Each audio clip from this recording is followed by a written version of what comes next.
here's a long handled spoon as you navigate through this thing called corporate America. Let me tell you how the game is played so that you understand what game you're playing. Because right now, you playing Uno and they're playing Go, and that's not going to work. You got to be able to play their game better than them. That if you're going to stay and survive, because they are sharks and sharks come out swimming. So that's what you need to be prepared for. But had I not successfully became technically competent in corporate America and speak corporatization or the McDonaldization of society, I wouldn't have been able to provide that for her. I just would have been putting her clothes on the rack and leave out of there. So technical competence is anything that you do, you become the best at it, and then you move on. And then you become the best at that, and then you move on, and then you become the best at that, and then you move on. So then you just become this global citizen that understands how the world works. That's technical competence. Number 2 is know your business. Whatever business you are in, know your business. Know it, whatever it is. Know the business inside and out. When I was in the Army, I learned everything that you're supposed to know about soldiers. You need to know. So I tried to read Colin Powell's book. I got 450 pages. Like, okay, I'm done. It's too long, and it's time for me to go to the field. But know your business. Frito-Lay, raw material. Who started this? C.E. Doolin and Herman Lay came together, merged the companies in the 1940s. The company is still here. Why? Because they wanted to make more money. They knew that they were going to be better together than separate. And here we are, almost 100 years later, still eating their products. Well, yeah, y'all still eating their products. So know your business, from raw materials to finished goods to sell it in the marketplace. When I joined Toastmasters, I understood what it was like when it first started. What's the purpose of it? Why is it international? So don't sign up for any business whatsoever. Don't be on the PTA at your children's school. Don't sign up to be a board member at your homeowners association or anything. Don't be the president of anything. Don't volunteer anywhere unless you know exactly what's taking place.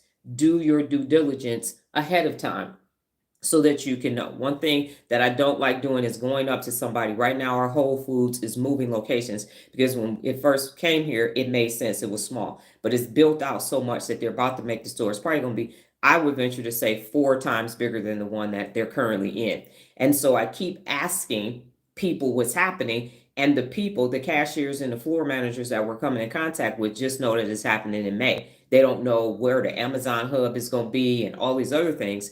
And when I worked at Frito-Lay and we rolled out new initiatives, whether it was Sprinter vehicles from ICS Junior to ICS Senior, whatever it was, new product launches, changes in the business models, I was sitting on all those amazing conference calls asking questions so that I could give my team members and my leads and managers the answers. Here it is. Here is what's actually taking place so people know. No one knows. Everybody just knows it's in May and it's the other way. It's closer to where we live than where we do currently. And we are in March.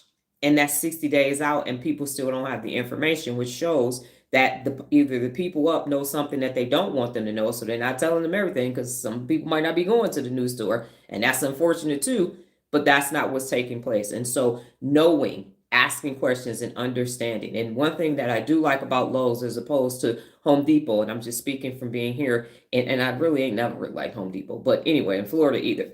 Lowe's will literally, if you need something from Home Depot, they might know and it won't matter. Now, we do have Carl at Home Depot, but other than that, fuck Home Depot. I said it on camera and I don't care. And matter of fact, I'm making a highlight.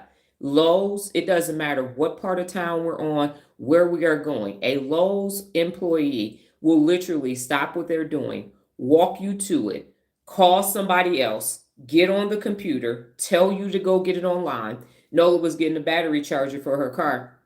We literally had 4 employees, and one of the employees that actually knew the answer was walking in. And so the employee called him on the cell phone and said, "How far out are you?" He said, "I'm in the parking lot," and answered the question on the way into the store.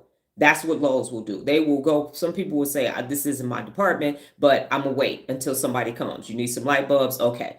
That's what we experience with when we're in that store. So they know their business. And if they don't know, which goes into number 3, they will ask. They will ask somebody that knows. And we were looking for a first aid kit. And we walked up to the pro section cashier. She was looking for it and couldn't find it. She went online. She then called somebody else. And then they told us that we had to get it offline. It wasn't in the store anymore. But that was 2 people. I mean, she was there for about 5 minutes looking on the computer to make sure that we could just get something as simple as a $20 first aid kit. So that's knowing your business. And then if you don't know, ask.